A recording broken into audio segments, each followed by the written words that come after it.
¿Qué tal? ¿Cómo estás? Si te digo que me alegro de encontrarme contigo en COPE, a esta hora y en este día tan especial, seguro que me crees. Y si me crees, es porque piensas que es verdad. ¿Pero qué es la verdad? La pregunta puede parecer demasiado abstracta, pero en el fondo empleamos la palabra verdad constantemente en nuestra vida ordinaria. Pedimos que nos digan la verdad. Podemos prometer que algo es verdad y en general preferimos la verdad a la mentira. Sin embargo, si alguien nos pregunta qué es la verdad, me temo que nos encontramos en problemas, ya que hay muchas formas de abordar esta cuestión. Hay verdades científicas, otras son verdades judiciales, periodísticas y, desde luego, hay hasta verdades filosóficas. Hagamos un mínimo de historia reciente, en el fondo. En el año 2017, el diario The New York Times promovió una impactante campaña publicitaria, la primera que emprendían en 10 años y que de alguna manera respondía al triunfo de Donald Trump. En un anuncio de televisión durante los Oscars, una pantalla en blanco con mensajes escritos en negro, con una tipografía inspirada en papel de periódico, empezaron a proyectarse definiciones acerca de qué es la verdad. Truth is.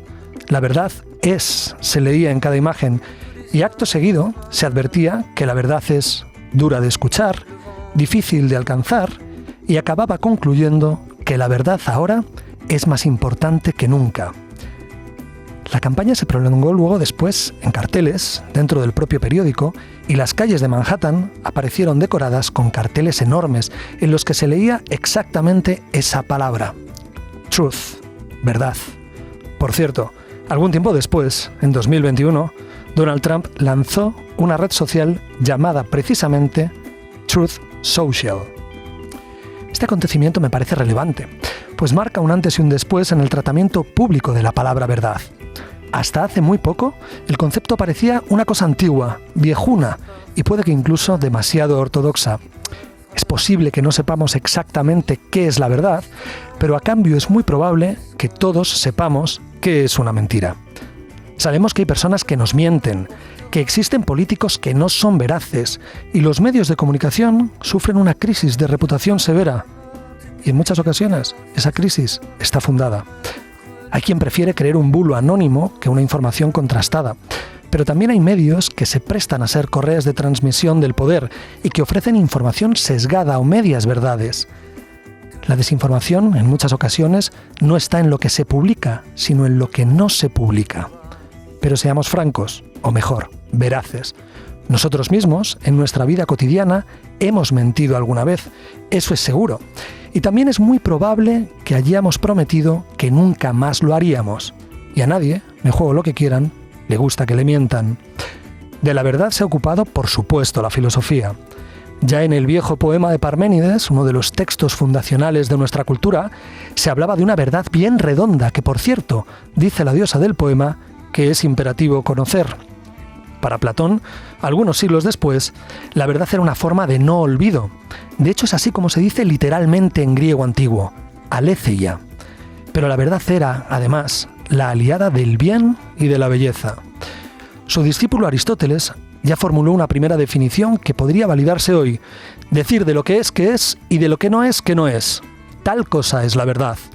Aunque los siglos pasaron y todo se complicó demasiado, hasta que Nietzsche llegara a afirmar que la verdad no es más que un ejército móvil de metáforas. ¿Y qué decir de la religión? Si hay un dominio en el que la verdad aspira a expresarse de forma eterna, inmóvil o definitiva, ese sería el ámbito de la verdad revelada.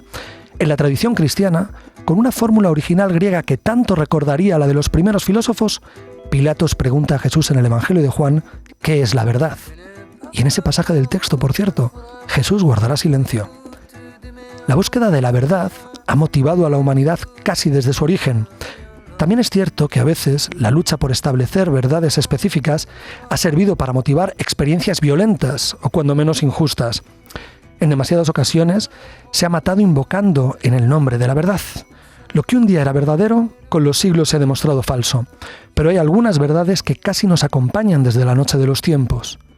Hay incluso una forma de verdad que solo acontece en la ficción y en el arte, y por eso seguimos conmoviéndonos con algunos libros y con algunas imágenes. Algunos, y hacen bien en advertirlo, insisten en que las verdades absolutas corren el riesgo de convertirse en una coartada para la dominación, y hay algo de cierto en ello, En una democracia, la verdad está siempre sometida a examen y a deliberación, y es justo que así sea.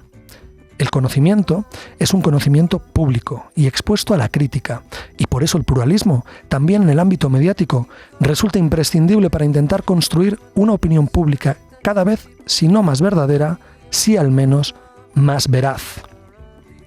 Hay una verdad en una noticia, en una ecuación, en una escultura y hasta en el gesto de un padre que cuida y protege la vulnerabilidad de un hijo. Hay verdades que algunos no quieren que se sepan y hasta algunas que nos resultan útiles para la vida. Pero solo un soberbio podría intentar proponer una única definición de verdad y como aquí en la cadena COPE no queremos participar de esa soberbia, he intentado convocar a reputados expertos que sabrán acompañarnos para intentar resolver esa pregunta maldita y compleja. ¿Qué demonios es la verdad? Si es que existe y si es que podemos definirla. Soy Diego Garrocho y te invito a que te hagas conmigo estas y otras preguntas acerca de la verdad. La verdad a tres. Con Diego Garrocho. COPE. Estar informado. Bueno, y estos tres expertos con los que vamos a hablar o vamos a interrogarnos acerca de la verdad son la periodista Ana Pastor, el filósofo Javier Gomá y el fraile dominico Vicente Niño. Ana Pastor la conocéis de sobra, es una de las periodistas más prestigiosas de este país. La vemos con frecuencia en La Sexta y es la fundadora de la productora Neutral. Ahora la escuchas en la cadena COPE. Bienvenida, Ana. Muchas gracias. La radio es el origen de todo en mi vida y estoy feliz de estar aquí. Me provoca unas sensaciones muy buenas. Me gusta.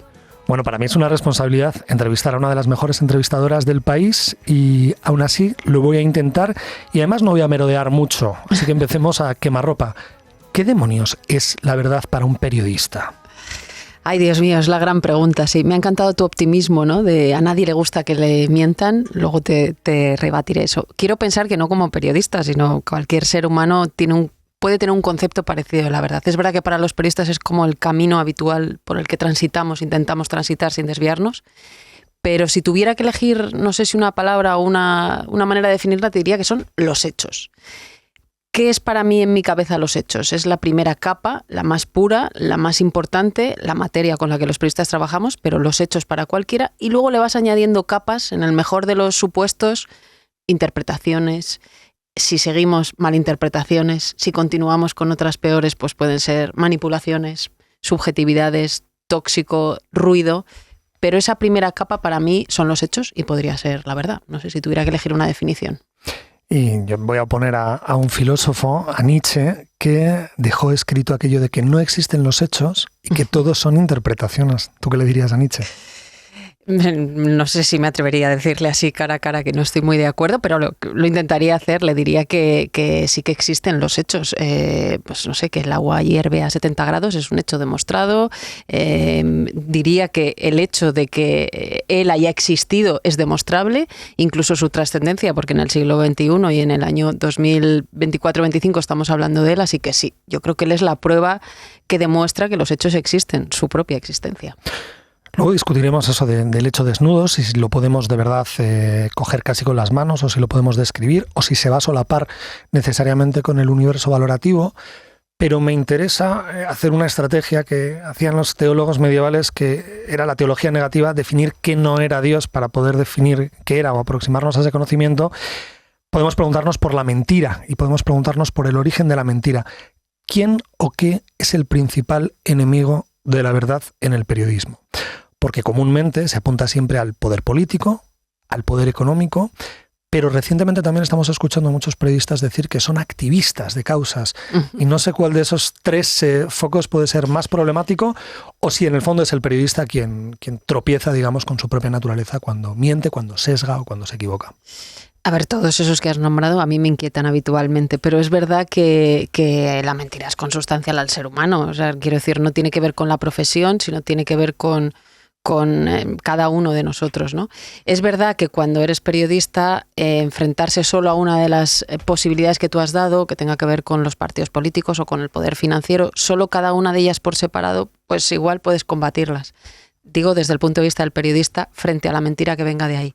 El problema es cuando se unen todas esas posibilidades y tienes delante un monstruo de muchas cabezas que es muy difícil combatir, a lo que además puedes unir la difusión y el tipo de difusión que hay ahora de esas mentiras, ¿no? Antes estaba mucho más acotado, la mentira ha existido siempre, como digo, los políticos no vienen de Marte, los elegimos nosotros, como contaba siempre Iñaki Gabilondo, ese espejo que no nos gusta al Congreso de los Diputados es nuestro espejo, es el que han elegido los ciudadanos, así que también refleja nuestra propia sociedad. Por eso digo que muchas veces externalizamos el tema de la mentira, no, esto tiene que ver con cada uno de nosotros y es una pelea diaria incluso con una misma, ¿no?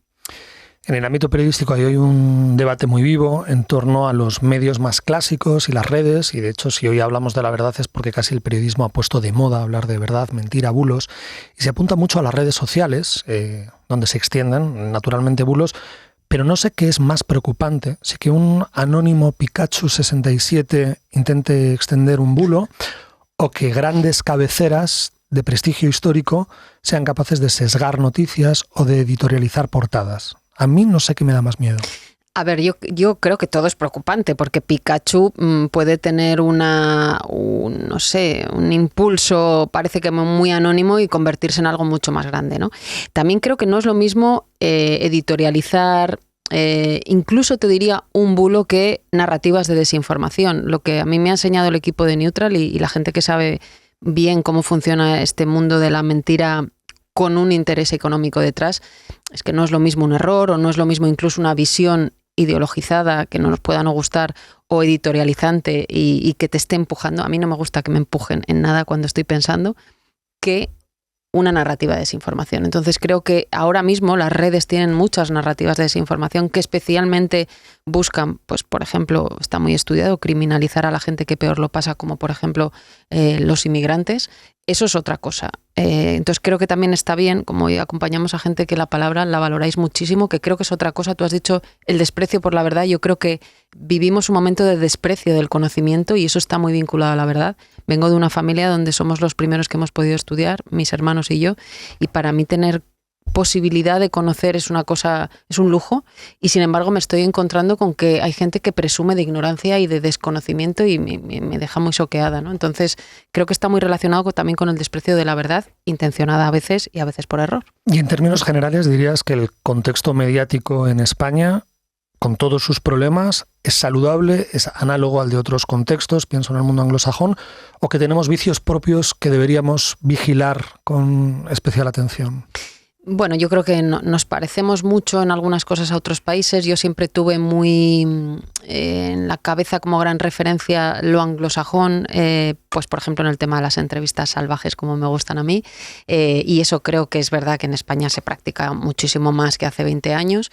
Luego creo que hay procesos internos, o sea, creo que la asignatura pendiente probablemente en el periodismo español que el anglosajón lo practica más es no solo la autocrítica, que esto, bueno, es la rectificación, la rendición de cuentas también. Estamos todo el día exigiendo solo a otros colectivos, por ejemplo a los políticos, y no la practicamos demasiado. Nosotros en Neutral pasamos cada año una auditoría internacional de gente que no nos conoce para saber si nuestro trabajo está basado en algún criterio que no debería, ¿no? Y a mí eso me parece, es muy exigente para nuestro equipo y me gusta, ¿no? Entonces, bueno, creo que podríamos practicarlo más incluso sin tener que pasar esa auditoría anual. Pues muchísimas gracias, Ana. Vamos a ampliar el círculo de la conversación, quizá para hacer más salvaje esta entrevista, y vamos a dar paso a Javier Gomá. Estábamos hablando con Ana Pastor, periodista, analizando qué demonios es la verdad en la cadena COPE, y ahora damos paso a Javier Gomá, que es filósofo, escritor, es también el director de la Fundación Juan March y creo que es uno de los actores culturales más relevantes de nuestro tiempo. Bienvenido, Javier. Pues abro fuego a la misma velocidad y con la misma vehemencia que lo hice con Ana. Para un filósofo, ¿qué demonios es la verdad? Tengo una definición distinta de la de Ana, pero esto no significa que no suscriba todo lo que ha dicho Ana en el contexto del periodismo. Desde el punto de vista de la filosofía, la verdad es uno de los atributos que tiene la realidad, las cosas de la realidad, los llamados entes. Y es que los entes, según el concepto de verdad, son comprensibles o son inteligibles. Y el momento de comprensión o interpretación de la realidad es el momento de la verdad. De manera que la verdad en realidad solo ha tenido una definición, que es la comprensión del ente en cuanto inteligible, en cuanto comprensible. Esa interpretación que le da el observador. Lo que en cambio va variando es el modo en el que se define el acceso a la verdad. Si tú pones el acento en la cosa misma, eres realista. Y si pones el acento en la interpretación, entonces eres idealista. Pero también podría ocurrir, que es la tesis que yo defiendo en el libro que has mencionado, Universal Concreto, que habría que sacarle punta a lo que has dicho tú en tu intervención primera, quizá también motivada por los momentos navideños que vivimos, que es la pregunta de ¿qué es la verdad? En Universal Concreto redefino esa pregunta diciendo que lo importante no es qué es la verdad, sino quién es la verdad. Y se cayó porque estaba mal enunciada la pregunta. La pregunta entonces ahora es obligada. ¿Quién es la verdad? Tendrás que leerte Universal Concreto. La idea es yo lo tengo leído y anotado. Es que para mí uno de los problemas que ha tenido la verdad es su cosificación. Hacemos preguntas de las que se espera una definición que es concorde con la cosa, con las cosas de la naturaleza, cuando en realidad la verdad está más concentrada en lo humano, en lo universal concreto, algo que siendo concreto, sin embargo es un universal, pero un universal no conceptual, por tanto no susceptible de definición. Entonces eso es difícil de comprender desde el punto de vista de las ciencias, que son mucho más versadas para conocer el dato de la naturaleza, pero en cambio son bastante torpes para conocer la verdad de lo humano, que es un universal concreto. Y además de ser filósofo, eres un provocador, y entre los gestos provocadores, o eres provocador por ser filósofo, te he escuchado y te he leído en varias ocasiones señalar que la filosofía es un género literario. Sí. Si la filosofía tiene algo que ver con la verdad y es un género literario, podríamos concluir que la literatura, que por esencia es ficción, que por esencia es mentira, tiene algo que ver con la verdad.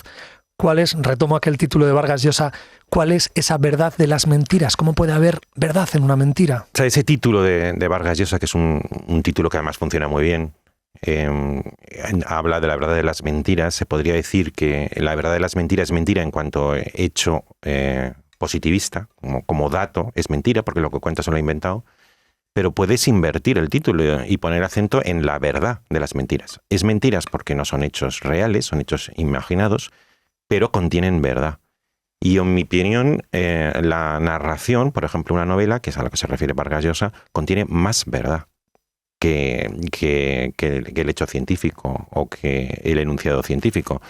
Porque cuando antes decías que la filosofía, en mi opinión, que es cierto que lo es un género literario, se basa sobre todo en el hecho de que la filosofía no es susceptible de demostración empírica. La ciencia o bien es susceptible de verificación empírica o de demostración matemática, pero nadie ha demostrado ni verificado empíricamente a Platón, ni a Descartes, ni a Santo Tomás, ni a San Agustín, sino que lo que genera es un consenso, que es lo que ocurre justamente con la filosofía. Su verdad son los consensos que se van trenzando, que hacen que Platón sea nuestro contemporáneo. Y además, la narración tiene una ventaja que no tiene el ensayo, que yo sin embargo practico, y es el de que tiene un antes y un después. Y los seres humanos somos seres narrativos. Si yo le pregunto a Ana quién eres, no me contestará con una definición, sino con una historia. Ella ha aludido a que era la primera generación que había estudiado, podría hablar seguramente de sus padres, de su infancia, su adolescencia, su conocimiento, su carrera profesional. ¿Y qué es la verdad en el caso de Ana? Pues una narración que tiene un principio y un final y que hace justicia al carácter narrativo del humano. Así que la novela de Vargas Llosa hace más justicia a la verdad del humano, que tiene un antes y un después, que un concepto filosófico que es como tratar de encerrar un río en una jaula, que se te derrama y es imposible de concentrar en una jaula. Y habría, esto es todavía más difícil, verdades morales. Me explico, todos podemos entender que puede ser verdad con esa visión de adecuación entre el pensamiento y la cosa. Si ahora mismo hay una botella encima de la mesa, podemos decir es verdad, o que hay un vaso encima de la mesa, es verdad que hay un vaso encima de la mesa. Pero hay un territorio mucho más difícil que son las verdades morales. Y la pregunta es, ¿puede existir una verdad moral? Y pongo un ejemplo muy concreto porque en ocasiones el periodismo resuelve a la filosofía algunos problemas donde la filosofía se enreda y de pronto el periodismo lo resuelve muy bien. En aquella campaña del New York Times, entre las definiciones que daba de verdad, decían, verdad es que los derechos de las mujeres son derechos humanos. Y eso, digamos, es un aserto moral. Vale, digo, y es un aserto moral que yo me atrevería a decir que su verdad no depende del consenso, no depende que lo acordemos. Entonces dime quién lo ha demostrado. Bueno, es que a lo mejor pueden no ser objetos solo de demostración, pero creo que racionalmente se puede probar o se puede demostrar mejor que su contrario. Ah, sí, y entonces ¿por qué a lo largo de la historia se han dicho que las mujeres son inferiores a los hombres y lo han dicho grandísimos entendimientos humanos? Del mismo modo que durante mucho tiempo en la historia se ha sostenido que la Tierra era plana o que la Tierra no giraba alrededor del Sol. Pero después se demostró que no. ¿Y quién ha demostrado que los hombres y las mujeres son iguales? Todo eso, lo que quiero decirte, no es que niegue yo ese aserto, que lo defiendo enérgicamente, sino que tenemos que asumir algo que requiere una cierta madurez intelectual. Y es que las verdades morales dependen enteramente del consenso sentimental. Y que la educación del corazón está en el origen, mantenimiento y futuro de la civilización. ¿Por qué pensamos hoy que los hombres y las mujeres son iguales? Porque nos produce asco quien lo niegue. El asco es el motor de la civilización. ¿Y qué ha pasado entre tanto? Que se ha producido una educación sentimental colectiva que ha aprendido a conceder al cuerpo de la mujer la misma dignidad que tenía el hombre y que durante siglos era atropellada de manera invisible, porque no estaba educado el corazón. Por mucho que una persona muy sesuda defienda la igualdad entre el hombre y la mujer, o la igualdad del rico y del pobre, o del negro y del blanco, y tantas otras igualdades, si no se ha producido una educación sentimental colectiva, una educación del corazón, son como tambores que resuenan. Verdades que hoy nos parecen evidentes, no lo eran en el pasado, y la gran tarea de la civilización es convertir en evidentes determinadas verdades para que vayan suscitando consensos. Y solo ese consenso es seguro en el ámbito moral.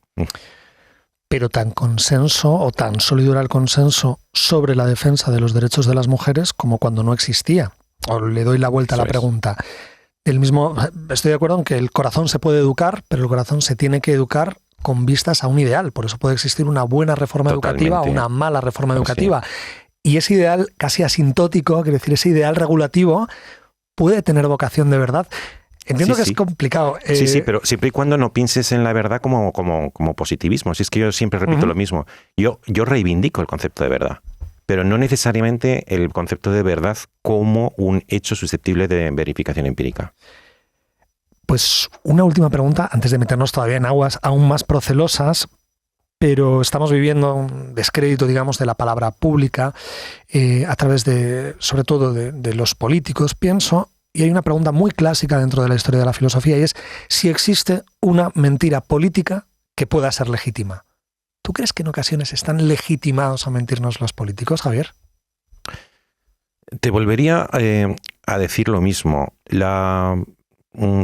pondré un ejemplo.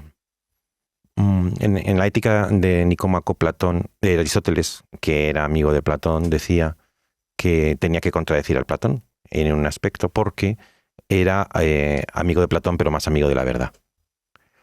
Cuando yo terminé mi primer libro, que se forjó en parte a golpe de comidas con Javier Muguerza, cuando terminé el libro y se lo dediqué con la dedicatoria inversa, amigo de la verdad, pero más amigo de Javier Muguerza.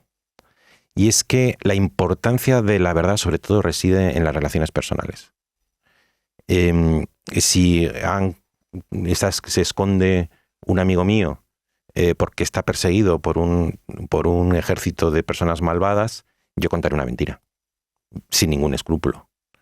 Y en la política no creo que funcione sobre todo el concepto de verdad, sino el concepto de rivalidad, de amigo-enemigo, porque la política sobre todo es la ocupación del poder. Y luego está la opinión pública ilustrada, la de los ciudadanos, la de los votantes, que castigarán a aquellos que hayan utilizado instrumentos para obtener el poder contrarios a su concepto de verdad. Pero la verdad es castigada sobre todo por el votante. Entonces, espero del político la verdad.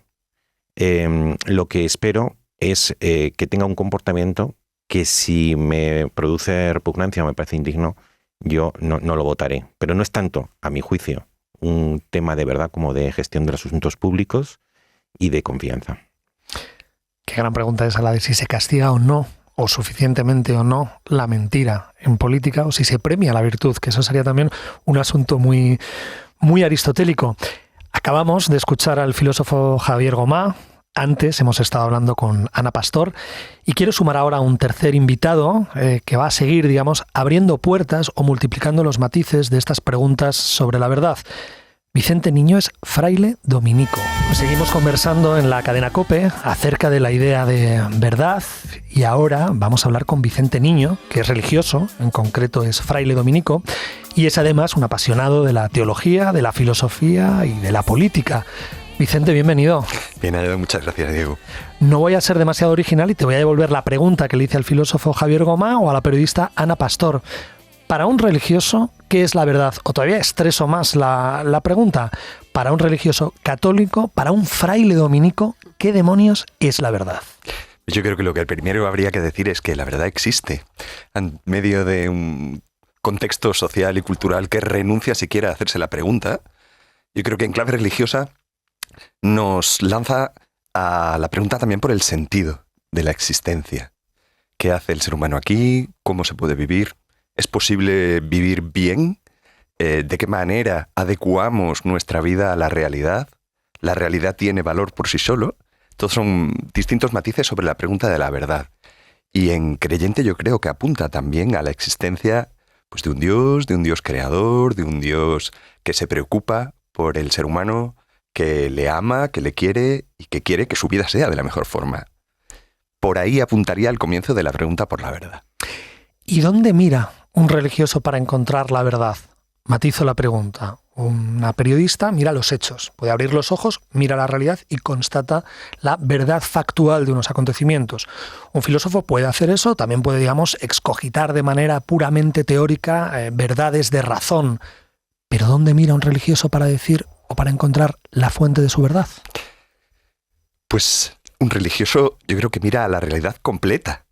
No excluye ni el hecho, ni la razón, ni como también apuntabas la dimensión emocional, apuntábamos antes al sentido del corazón, la educación del corazón. La diferencia sería en que la verdad o el que se apunta sería como un mosaico de distintas teselas hecho por cada uno de esos elementos, ¿no? La verdad religiosa no renuncia a la razón, la verdad religiosa no renuncia a los hechos y además amplía a la dimensión también de fe, a mirada de otra forma. En creyente, en católico, en eclesial, es también la dimensión de la revelación. La convicción de que Dios se encarnó, de que Dios ha estado hablando al ser humano a lo largo de la historia, que lo ha hecho también a través de las experiencias que cada ser humano tiene y de la comprensión del ser humano de una forma holística, global, completa. No somos solo razón, no somos solo emoción, somos un conjunto de distintas dimensiones del ser humano, en la que también hay una trascendente. También hay una que mira la realidad viendo qué hay detrás de la realidad. La existencia, la realidad o la verdad detrás de todo lo que hay también. Y también en el corazón del ser humano, desde luego. Para un religioso católico, ¿dónde habría más verdad? Y a lo mejor no hay por qué elegir. ¿En un versículo del Nuevo Testamento? ¿En un cuadro inspirado como el Cristo de Velázquez? ¿O en una religiosa que cuida las llagas de un enfermo en una zona de conflicto? Pues apunto la misma idea. Me parece que son tres manifestaciones de la verdad. La belleza es una manifestación de la verdad, el amor, el cuidado, la solidaridad es una dimensión de la verdad y desde luego la revelación, en esa palabra que tiene Dios para cada uno de los hombres, para la humanidad completa, hay verdad. Veíamos todos y a todos nos conmovía mucho el movimiento de voluntariado que ha habido en Valencia a raíz de la Dana, ¿verdad? Ahí hay verdad. Veíamos una profunda verdad en el cariño, en el cuidado, en el amor, en la generosidad de las personas con otras personas. La belleza, también lo apuntábamos antes, ¿verdad? La belleza es capaz de mostrar otras dimensiones de la existencia. En la razón, en cada una de las dimensiones del ser humano se muestra algo de esa verdad. No son contradictorias, al revés, son complementarias. La mención a la belleza es especialmente provocadora porque creo que dentro de la tradición cristiana la vía pulcritudinis, ¿no? el seguir la verdad a través de los rastros de la belleza en el mundo y de la propia Iglesia es una forma de acceso a esa verdad religiosa. Con franqueza, y ahora que no nos oye nadie, ¿la Iglesia hoy emplea de manera diligente esa vía pulcritudinis? ¿Se sirve de la belleza? Hay belleza, y apelo incluso a su dimensión más banal, a su dimensión arquitectónica, por ejemplo. Cuando uno ve esas iglesias de los años 60 y las compara, digamos, con las grandes y antiguas catedrales, ¿le ha pasado algo a la Iglesia en su relación con la belleza? Le ha pasado que se ha dedicado a custodiar la belleza que tenía, y se sigue haciendo una inmensa labor de cuidado y de custodio del patrimonio y de utilización del patrimonio histórico como una vía de acceso también a Dios, o como una forma de experimentar la dimensión trascendente, pero quizás sí que ha renunciado mayoritariamente a crear nueva belleza. Digo mayoritariamente porque, como siempre, hay excepciones y siempre hay creadores, hay pintores, hay escultores, hay arquitectos, hay poetas que siguen cuidando esa creación. Pero sí ha habido una cierta ruptura con el gran público, como si podríamos decir, ¿no? Una ruptura con el gran público para ser capaz de pulsar la sensibilidad actual sobre lo estético. Se repiten muchas formas estéticas antiguas, se crea algo muy minoritario, pero me parece que todavía no hemos logrado pulsar la sensibilidad estética actual de una forma masiva, ¿no? Con Ana Pastor abordamos la cuestión de los enemigos de la verdad, que en el ámbito periodístico es muy claro, ¿no? Hablábamos de poderes económicos, poderes políticos y la propia neurosis ideológica. Para un católico, ¿quién o qué son los enemigos de la verdad? Pues primero, el de renunciar a la idea de que exista. La propia negación del concepto de verdad, o la relativización, ¿no? Cada uno tiene una verdad, cada uno tiene su verdad. Ese sería el primer enemigo en sí de la verdad. El segundo, yo lo apuntaría a la clave del individualismo. Aquello de yo, conmigo, mi sensibilidad, mi subjetividad es el único criterio de mirar la existencia o de adecuar la existencia, hace que eso sea un enemigo de la verdad. Además, un enemigo también de la convivencia. Si renunciamos a una idea de verdad, estamos renunciando a encontrar un punto donde podemos vivir juntos. Si no, cada uno vamos por nuestro propio sendero, por nuestro propio camino, y nunca llegaremos a convivir realmente. Si renunciamos a que podemos tener algo en conjunto toda la humanidad, todos los seres humanos, si renunciamos a que hay algo que nos une, renunciamos a encontrarnos con el otro. El subjetivismo del individualismo y el relativismo de la negación de la verdad. Muchísimas gracias, Vicente Niño. Esto es La Verdad a Tres y yo soy Diego Garrocho. Estamos hablando con la periodista Ana Pastor, con el filósofo Javier Gomá y con el religioso, acabamos de hablar con el Vicente Niño. Con ellos tres estamos hablando hoy en la cadena COPE sobre la verdad y en este rato hemos escuchado aproximaciones muy distintas, no sé si radicalmente distintas, así que creo que ha llegado el momento de abrir la conversación para que podamos escucharnos entre todos y casi comenzaría lanzando una primera sugerencia, una primera pregunta, y es: ¿habéis cambiado de opinión en algo en esta conversación o no? O quiero decir, ¿os habéis mantenido dentro de los márgenes de seguridad y de lo previsible y de esa disputa que existe en tres órdenes de la verdad muy distinta? Yo me he fascinado con dos afirmaciones. Una, que un fraile dominico diga, me parece muy revolucionario, que diga, la verdad existe, o sea, dejémonos de tonterías, ya está bien de debatir relativismo. Y luego, es decir, en realidad es una reafirmación, ¿no?, de algo que pueda yo pensar, que es lo que casi todos buscamos. Y luego me ha encantado cuando el filósofo Gomá, no sé si confundiéndose o provocándonos, ha dicho, porque hay que tener claro que los votantes castigan la verdad. Me ha encantado en un momento como en el que vivimos, no sé si ha sido sin querer, pero creo que en la base de todo es que Diego empezaba su primera intervención hablando de a nadie le gusta que nos mienta. Yo estoy radicalmente en contra de eso. Creo que cada vez más nos encontramos con gente a la que por lo menos no le importa que le mientan. Y en el ámbito más político, más de la sociedad pública, digamos, me parece que cada vez más encuentras gente que, lejos de castigar la mentira del que ha votado, que creo que es la mayor exigencia que debes tener, has depositado tu confianza en alguien y te ha engañado, cada vez más, humanos, encontramos con lo contrario, como eres de los míos, te perdono. No, esto es al revés. Como eres de los míos, tienes que tener una penitencia a lo que has hecho, ¿no? No sé si ha sido un error o una provocación. Es que, a mi juicio, bueno, en primer lugar, si he aprendido o no he aprendido en el curso de esta conversación, porque es en el curso de esta conversación. Más bien la sensación que yo tenía era que podía suscribir bastante de lo que se decía y con deseos de haber intervenido para, a lo mejor, meter la cuchara en algunas de las intervenciones, no para contradecirlas, sino para complementarlas con mi punto de vista. Si luego sale en el curso de la conversación, lo haré con mucho gusto. Mira, es que para mí el concepto de verdad en la política no es un buen concepto. El concepto fundamental es el de confianza. Sobre todo en una época posideológica en la que nosotros vivimos. Hubo un tiempo en que a lo mejor luchabas entre la democracia y la dictadura. Pero he notado en alguna ocasión que los políticos que antes suscribían programas electorales, ahora lo que hacen sobre todo son autobiografías.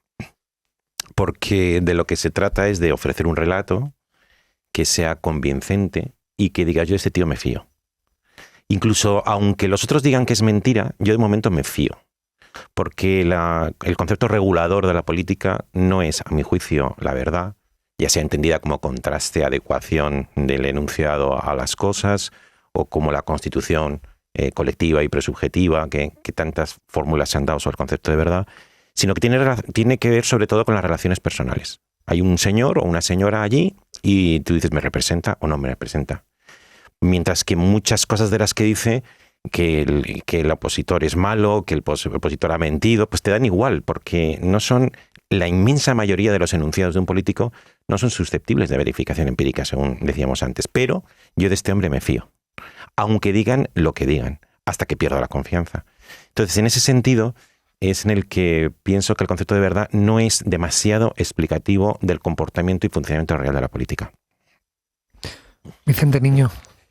Bueno, yo he aprendido y sobre todo me he reafirmado en la preconversación que teníamos antes de comenzar, que se complementan las diferentes visiones o las diferentes percepciones al respecto de la realidad, de la verdad. Y lo cual es muy agradable también el saber que personas que venimos de distintos ámbitos, con distintas convicciones morales, personales, sobre la política, sobre lo que sea, también podemos estar en un espacio de diálogo conjunto y un espacio de, obviamente, más que de respeto, ¿no?, sino de reconocimiento en lo que dice el otro, también de realidades tuyas o de convicciones tuyas. Eso yo creo que también apunta a esa idea de que, existiendo la verdad, no es un depósito que nos lanzamos unos a otros, que nos tiramos a la cabeza o que sirve para el conflicto, sino realmente es una realidad que vamos descubriendo en conjunto y en el diálogo que cada uno aporta. Por eso, en concreto, al respecto de lo de la política, me surgía ahora la idea, que estando de acuerdo con Gomá, de la realidad de que la política ha renunciado a la verdad. El tema es, la política es así, pero debería de ser así. No es lo mismo entender que las relaciones de la ciudadanía con sus políticos son de afecto, de encuentro, de reconocimiento, de estos son los míos, a debería de ser así. No tendríamos que aspirar como sociedad, como nación, a, no sé, mejorar, perdón por el hilo, ¿no?, pero a ser más ejemplares en nuestras relaciones y en qué es lo que pedimos también. La ejemplaridad, que tanto has trabajado también es algo que deberíamos de pedir a nuestros políticos. Por el placer de disentir mínimamente, no sé si podemos conciliar la idea de verdad, una verdad democrática, una verdad, digamos, serena, con esa idea de confianza que maneja Javier, porque la confianza también se basa en la realización de una promesa futura. Tú confías en alguien porque te preludia un hecho, voy a estar allí a las 11:30, y uno confía en ese alguien porque habrá un acontecimiento futuro que ratificará esa promesa. Entonces, no sé si en el fondo la confianza también es conciliable, digamos, con esa idea de verdad, o si también podemos exigir el mínimo posible de verdad, de esa verdad futura, de esa verdad basada en las promesas. En el ámbito político se ve muy claramente con los pactos, por ejemplo. Cuando un político promete que no va a hacer X y luego hace X, ahí se está lesionando una verdad basada en la confianza que puede ser problemática, pero por seguir enredando y mezclando cuestiones que se han puesto encima de la mesa, hablabais de esa filiación casi emocional de los votantes con los políticos. ¿Es hoy la política una religión de sustitución? Es decir, cuando encontramos que hay gente que no tolera que critiquen a su amado político, sea del signo que sea, cuando vemos que hay votantes que son inmunes a los hechos y que pase lo que pase, van a votar a ese partido. Es digamos, hemos vivido un proceso de secularización imperfecto y hemos sustituido la verdad religiosa por una verdad política mucho más ramplona, pero en el fondo la gente sigue adorando a su concejal, a su ministra o a su presidente de una manera crítica. Yo creo que eso quizá no ha cambiado mucho, o el recuerdo que yo pueda tener de los últimos años. Lo que creo que sí ha cambiado es la conversación pública sobre eso. Es decir, antes era más normal esa defensa acérrima de algunos líderes, da igual en cuáles pensemos, de todos los que hemos tenido, pero se entendía la discrepancia mucho mejor. Creo que había más debate sobre el amado líder, no solo internamente en los partidos, que ha habido épocas que no, sino en la conversación pública, en la conversación mediática. Creo que estábamos más hechos a la discrepancia y que eso se ha ido modificando, en mi opinión, para mal, en todos los ámbitos, en conversaciones privadas, en cenas, en comidas, en conversaciones entre periodistas, en conversaciones entre gente. Por eso nos parece casi un acto milagroso, ¿no?, esto que estamos viviendo ahora, porque se ha ido estropeando claramente la conversación pública. Entonces creo que siempre ha existido la adhesión al líder, ¿no? Lo que llaman, yo que soy muy futbolera, me molesta bastante la futbolización de la política, porque creo que tiene muchas cosas buenas también el fútbol, pero esa connotación negativa que se le da se ha trasladado a la conversación pública y no al hecho en sí mismo. Esa es mi sensación. Yo sostendría que se ha secularizado la peor comprensión de lo religioso. Había también, al comienzo, hablabas sobre la duda como motor del pensamiento y de la reflexión. En lo religioso también juega un gran papel la duda. Creo que era también Santo Tomás el que decía que el que duda está más cerca del que cree que del que cree saber. La duda también es un factor de crecimiento personal, de discernimiento, de ampliación del corazón, de ampliación de la mirada, de crecimiento de la fe. En lo político, al secularizar la peor dimensión de lo religioso, la que niega la posibilidad de la duda, la que sostiene que la duda está enfrentada a la fe, o que son enemigas, ese ha sido el trasvase hacia lo político. Ahora no se duda. Los que sienten una afinidad completa con alguna opción política no dudan. Todo lo que dice su amado líder es verdad. Palabra de Dios llevada a la política. Exactamente. ¿No? La peor comprensión de lo religioso se ha secularizado, pero también en todos sus distintos ámbitos. La liturgia, el dogma, la comunidad, la celebración. La peor dimensión de lo religioso ha sido la que ha secularizado la política. Bueno, para empezar, yo matizaría un poco lo que le preguntaste a Vicente sobre la belleza de la Iglesia en el siglo XXI. No solamente por documentos pontificios, El resplandor de la verdad, que habla justamente de eso, sino porque yo trabajo mucho en mis libros en la idea de que tenemos que prescindir de un concepto anticuado de belleza, aristocrático, elitista, de la época anterior, y tenemos que indagar la profundísima belleza, justicia, verdad que contiene la igualdad.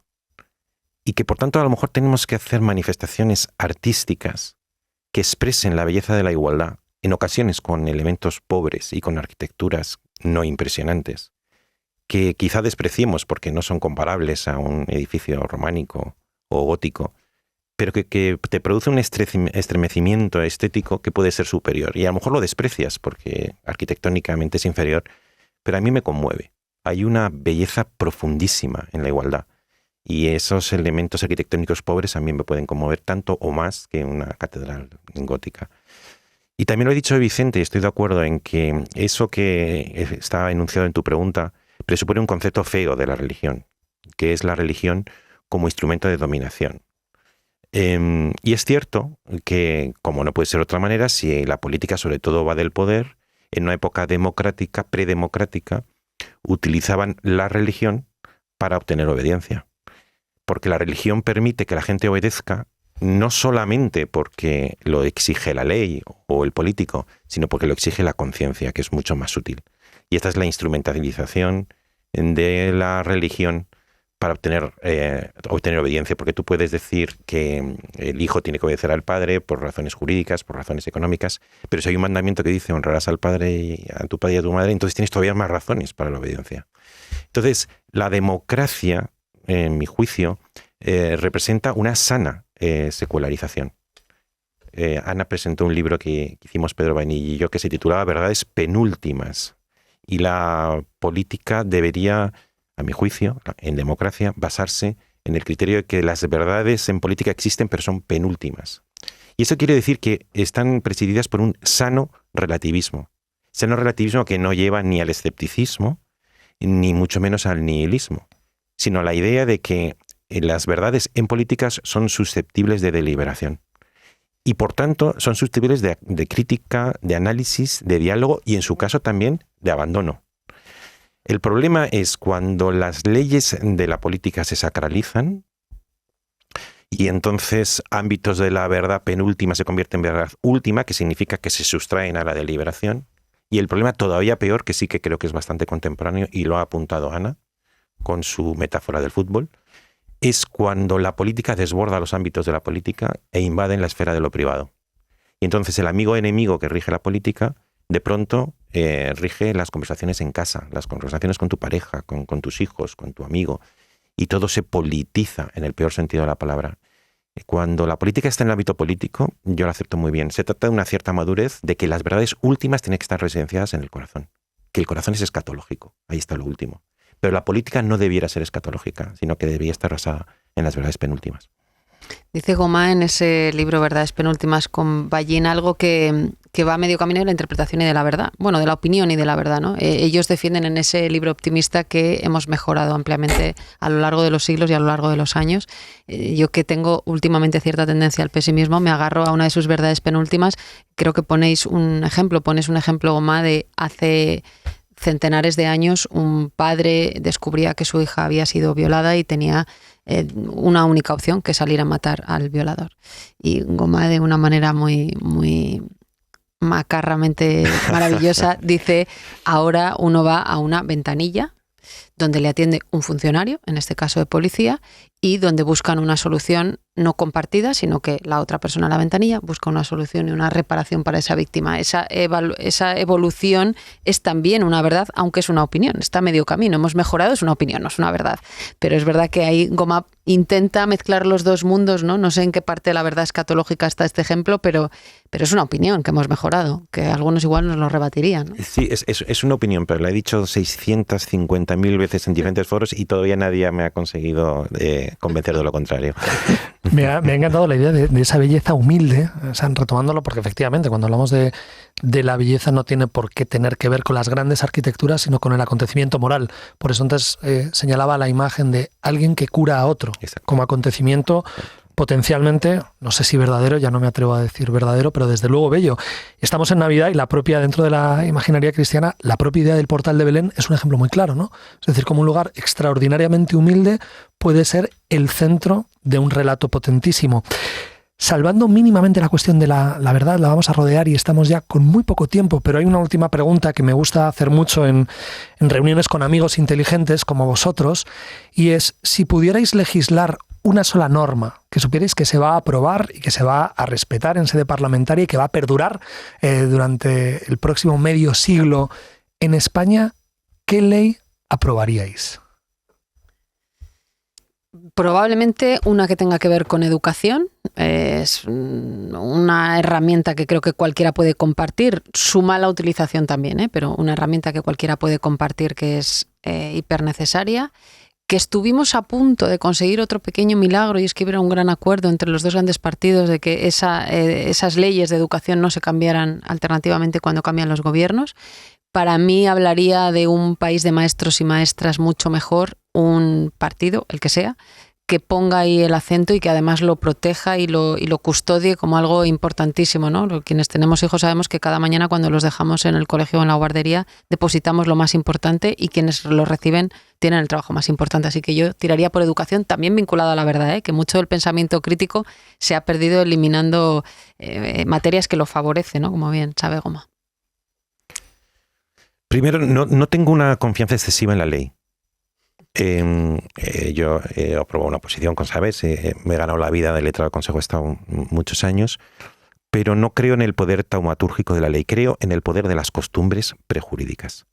Y dijo Joaquín Costa que una ley es una profecía de costumbre, y eso sí lo creo.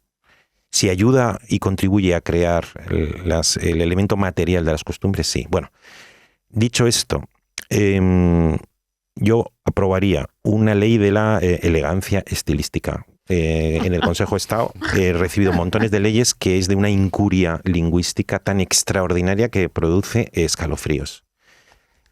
Si un país se escribe bien, da la sensación de que si es elegante, y elegancia, como sabéis, viene de elegir, si sabe elegir bien las palabras, acaba eligiendo bien su propio comportamiento, creo. Así que es la elegancia en el estilo, es anuncio de elegancia en el comportamiento. Y luego una ley sobre la dignidad. Tengo un libro que se titula Dignidad y ahí digo que es uno de esos conceptos que todo el mundo siente y nadie define. Por eso le dediqué un libro. Pero en la legislación es muchas veces mencionado, pero pocas veces es un concepto operativo. Entonces, crear algo así como un estatuto de la dignidad humana me parecería bien también. Pues yo no puedo hacer más que sintetizar las dos. Sabía yo que en esto también íbamos a acordar. Hay demasiadas leyes. Yo estoy ahí de acuerdo ahí con Javier. El problema es que la ley tiene una voluntad de ser performativa y no siempre lo logra. Al revés, hay tantas leyes que, como hemos visto con la educación, al final lo que buscan es interés partidista, no interés global. Así que quizá lo que primero que haría sería una ley que limite el número de leyes. Una ley que limitara el número de leyes. Y junto a ello, yo también abogo por el tema de la educación. Porque además me parece que encaja directamente con el tema de la dignidad, con el tema de la elegancia, con el tema de saber escribir, saber leer, con los modelos antropológicos que queremos ayudar a crecer, ¿no? Y que queremos construir. Para 50 años, limitar leyes y una ley de educación. Pero salvo Javier, os mojáis poco porque habláis de una ley de educación, pero no decís cuál sería el objeto, cuál sería la sustancia de esa norma. Pues yo, si me permitís, y así enlazo también con el tema de la igualdad, de la humildad y de la belleza.